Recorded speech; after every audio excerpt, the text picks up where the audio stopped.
അച്ഛന്മാരെ നമ്മുടെ ചീരയൊക്കെ വലുതായിട്ടുണ്ട്. അപ്പൊ നമുക്കിത് പറിക്കാൻ പോകട്ടോ.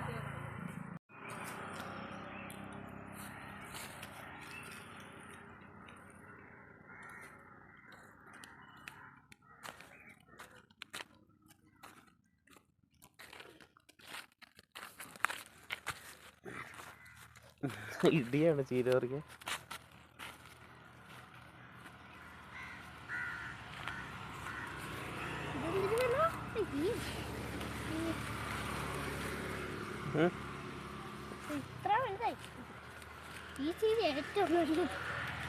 എവിടെ? ശരിയാണല്ലോ. ഓക്കെ, അപ്പൊ നമുക്ക് ഇത്രയും കിട്ടി. എല്ലാവർക്കും ഈ വീഡിയോ ഇഷ്ടപ്പെട്ടെങ്കിൽ ലൈക്ക് ചെയ്യുക, ഷെയർ ചെയ്യുക.